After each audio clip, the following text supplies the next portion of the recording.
പിന്നെ ഈ ശനിയാഴ്ചയല്ല, അതിന് മുന്നലത്തെ ശനിയാഴ്ച ഞങ്ങൾ ദുബായ് മിറാക്കിൾ ഗാർഡനിൽ പോയായിരുന്നേ. പേര് പോലെ തന്നെ അവിടെ വലിയൊരു അത്ഭുതമാണ് മിറാക്കിൾ ഗാർഡൻ എന്ന് പറയുന്നത്. പുറമേ കാണുമ്പോൾ തന്നെ എന്തുമ്മേ പൂക്കളാണ് അവിടെ ഉള്ളത്.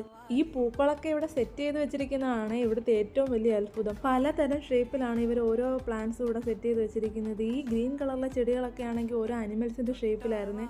ഹോഴ്സ്, പെൻകിൻ, പിന്നെ ബിയർ, പിന്നെ അതുപോലെ തന്നെ ആന. ഒരു ഫുൾ എയറോപ്ലെയിൻ മൊത്തം അവർ പൂ വെച്ച് മൂടിയിരിക്കുന്നത് കാണണം. അതാണ് ഏറ്റവും വലിയ അത്ഭുതം ഇവിടുത്തെ. ഇതിന് ചുറ്റും നടന്ന് നോക്കിയാൽ നമ്മൾ ഇതിന് ഫുള്ളും ചുറ്റും പൂക്കളായിരിക്കും കാണുന്നത്, ഈ എയറോപ്ലെയിന് ചുറ്റും. അത്രയ്ക്ക് ഭംഗിയായിരുന്നു കേട്ടോ ഈ എമിറേറ്റ്സ് കാണാൻ. നടന്ന് വരുമ്പോൾ ഒത്തിരി ഇതുപോലെ കാഴ്ചകളൊക്കെ നമുക്ക് അവിടെ കാണാനുണ്ട്.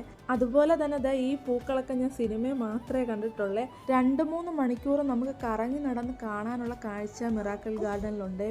ഇതിനിടയ്ക്ക് നമുക്ക് റെസ്റ്റ് ചെയ്യാനുള്ള സ്പേസൊക്കെ ഉണ്ട്. ഇതുപോലെ ബെഞ്ചും ഇതുപോലത്തെ കുറേ പവലിയൻസൊക്കെ അവിടെ നമുക്ക് ഇരിക്കാനും കുറച്ച് നേരം വിശ്രമിക്കാനും ഒക്കെ ഉണ്ട്. പിന്നെ എടുത്തു പറയേണ്ട കാഴ്ചയാണ് ഇടയ്ക്കിടയ്ക്ക് ഇവർ സെറ്റ് ചെയ്ത് വെച്ചിരിക്കുന്ന ഈ വെള്ളച്ചാട്ടങ്ങളെ. അതിലിതായിരുന്നു ഏറ്റവും ഭംഗിയുള്ളതും ഇച്ചിരി വലുതും ഈ വെള്ളച്ചാട്ടമായിരുന്നു കേട്ടോ. നല്ല ഭംഗിയായിരുന്നു ഇത് കാണാൻ. ഒരു പുഴ പോലെ ഇങ്ങനെ കിടപ്പുണ്ടായിരുന്നു.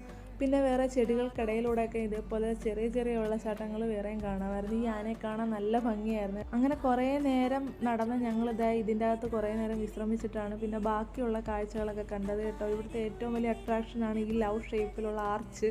ഇതൊക്കെ നല്ല ഭംഗിയായിരുന്നു കാണാൻ. എന്തായാലും പണ്ട് മോഹൻലാലിൻ്റെയും മീര ജാസ്മിൻ്റെയും പാട്ട് കണ്ടപ്പോൾ ഈ സ്ഥലത്ത് വരാൻ പറ്റുമെന്ന് വിചാരിച്ചതേ ഇല്ല കേട്ടോ. അങ്ങനെ ഈ സ്ഥലവും കണ്ടു. അപ്പോൾ ശരി, പിന്നെ കാണാം.